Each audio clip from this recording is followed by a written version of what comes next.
Hi, I'm Becky Amble, and I'm here with the Marketing Minute for you. Recently, I was asked by a colleague to review his PowerPoint presentation, so I thought, oh, maybe that would be something that other people would be interested in. I know I've got questions from time to time since I don't do those presentations every day. So here's some ideas. I'm going to start out with some general things, and then I'm going to spend some time talking specifically about fonts. Yes, 4 minutes on fonts. So here's some of the basics that I think are helpful reminders. Talk to the audience versus to the presentation, whether you have it on screen or computer or whatever. Remember, we are there to talk to the audience, so do that. Plan your talk, research it, time it so you know what kind of schedule you need to follow. And one thing that I forget often is to check grammar and spelling. So remember that. And in speaker school, we're taught to say, follow 3 things basically. Tell the audience what you're going to tell them, then tell them, and then tell them what you told them. So keep that in mind where you want to start with an overview and then do your presentation, and lastly, sum it all up. And if you've got a complex slide in your presentation, you might want to do that as a handout. And now some specifics on fonts.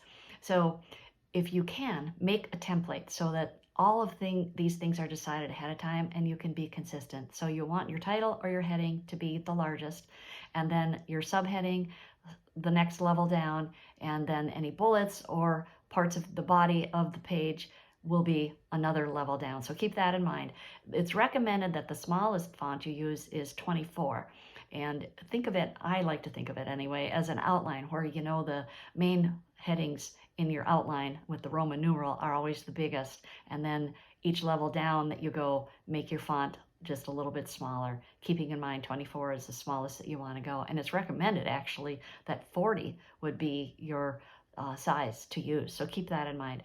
And also use a sans serif. Helvetica is the one that we're probably most familiar with, that's been around for a long, long time. So you want to use a sans serif, which is really the type that doesn't have little curly Q tails and things on the tops and bottoms.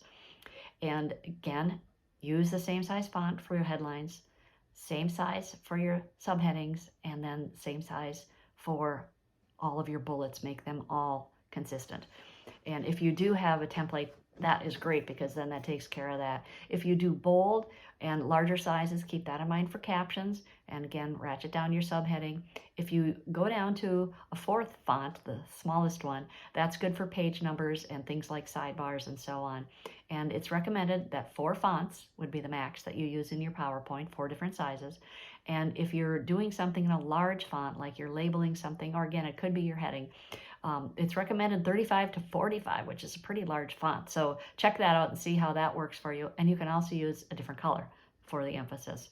So the larger font is used to make things have greater impact and for those things that are more important in your presentation. Also limit the use of punctuation, and I say pretty much don't use any punctuation unless you've got a couple of words and you need a comma.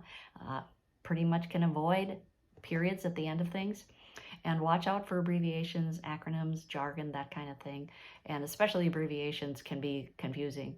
So watch for that. And a nice little rule that you can use is the 6x6 rule, where it basically means each line has a maximum of 6 words, and you're going to have a maximum of 6 lines per page. If you are using all caps, use that sparingly, maybe for emphasis or for your title or a word in your title. And the other thing that's important in use of your font too is the background color of your page. So you want to have typically a light color, because that's the most readable, and a dark text, dark font. And if you've got a template, again, this is really great, because you want to have your title at the same place on every page, your bulleted areas the same on every page. And if you do use bullets or numbers or whatever, use the same thing on a page. So you don't want to, on page 1, for example, have bullets and numbers or check marks. You just want to use one of those items. I think they're called digits, but one of those special features per page, so it's not too distracting.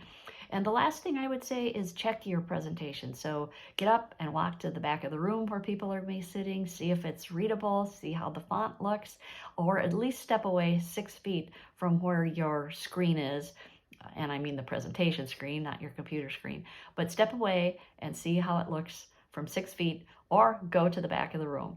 Anyway, those are some ideas. I hope those were tips that will be helpful for you. I know I forget things from time to time, so I've got to write things down or look things up and hope that you can make a template. Oh, one last thought is if you've got a logo, put that on and put it in the same place on each page. I prefer to have that kind of as an understated size. And also if you're using copyright because you've got IP or just want to protect your presentation, put that on near the bottom, and I would put that in a fairly small font.